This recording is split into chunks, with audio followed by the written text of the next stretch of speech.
We're here in Chatham, Ontario at GreenField Ethanol facilities, but I want you to think of an ethanol plant as an anchor tenant for a whole suite of industrial products, and GreenField is a wonderful example of that.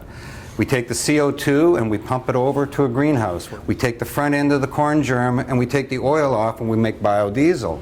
We also take that germ, the protein in there, and we have a wonderful new set of food products. This company is continuing to look at fermentation so that we can do cellulosic ethanol, probably one of the leaders in all of Canada, ahead of the universities in my opinion.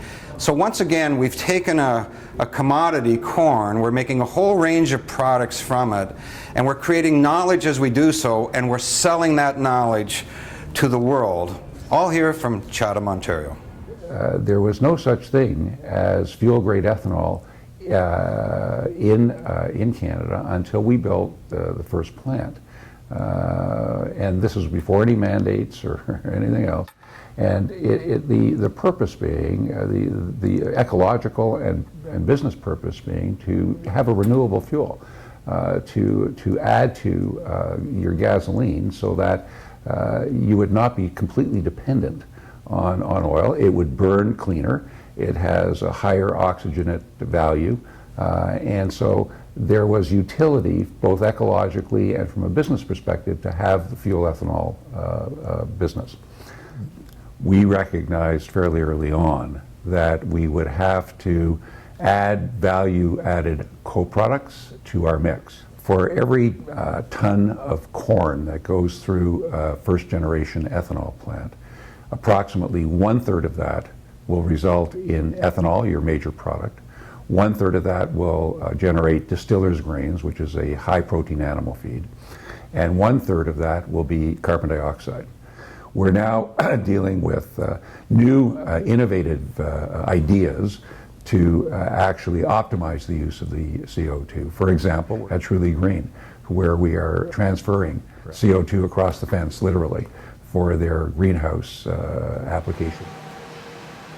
It's a neat story in that we produce corn. We are a supplier of product to GreenField Ethanol. The corn, the truck can come and dump the corn down the pit, which in turn is turned into ethanol.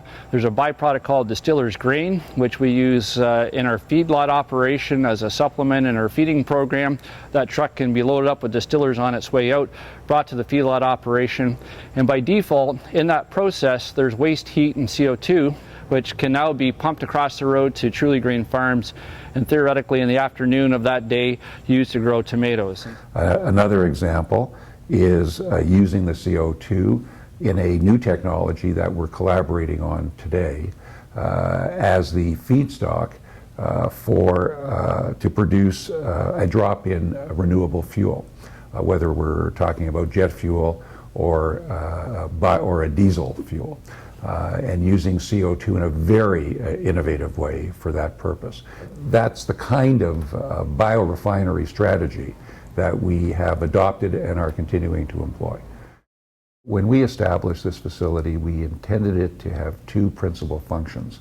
One, to support our existing business and to provide all the lab capability and all the scientific capability and all the engineering capability rolled into one, to advance our first-generation capability and developing absolutely new technologies that are state-of-the-art and are completely innovative and optimizing those technologies for commercial exploitation by the company.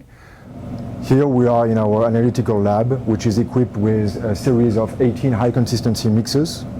These mixers are used to carry out high-consistency fermentation and hydrolysis for the production of either first or second generation ethanol. The lab is also equipped with a series of analytical equipment that our scientists and lab technicians are using to carry out the analysis of samples from our first generation ethanol production facility and also from the samples produced in our outdoor pilot. Behind me, the process building, where we are processing second generation, namely cellulosic ethanol feedstocks, like ag residues, grass, wood residues. The biomass is first particle size reduced on the ground. with a knife cutter. Then the biomass is moved with a bag to the conditioning stage, which is at the top of the building, where the biomass is steamed and further particle size reduced through our first extruder, which remove extractives out of the conditioned biomass. After conditioning, the biomass then undertake pretreatment between the second and third floors, where we'll see later on the two reactors and the second extruder, which allows us to pretreat the biomass and to separate the hemicellulosic fraction from the cellulose fraction.